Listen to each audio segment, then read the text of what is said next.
16 lives have been lost and more than 30,000 new cases recorded, ramping up pressure on our hospitals. I'm talking about 2 of them had head injuries plus COVID. One had a big stroke plus COVID. One had a major seizure disorder and a long-term brain injury plus COVID. So those were the vaccinated ones.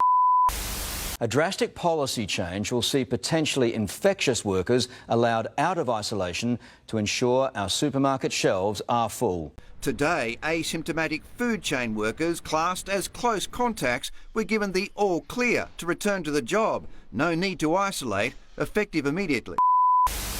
There's also been a dramatic change of policy at multiple Sydney hospitals where COVID patients will no longer be segregated, and doctors are worried. But you can actually go back to reports from 3,000 years ago of outbreak. If I can just say something about this, I think parents shouldn't be overly anxious about this virus. I mean, I worry that we are making parents very anxious that it's going to make their children terribly ill.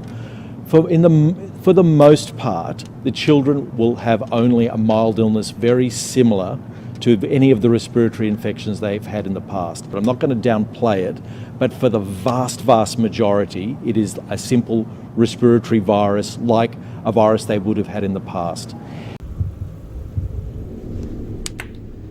Something wrong? Patrick? You're sweating. Hundreds of millions of people have now gotten vaccines. Right. And they're picking up a 1 in a million or 7 in a million if you're under 50 and you're a woman, kind of a side effect. If I'm worried about it, I'm looking at this, wow, that's a pretty good monitoring system. Now, there could be some other rare side effects, and they're gonna keep monitoring that. But the other thing that... Comedian and actor Bob Saget has died at the age of 65. The father of 3 was found in a hotel room just hours after performing on stage in Florida. Detectives say there are no signs of foul play or drug use. Man, we are toe-to-toe with the NWO.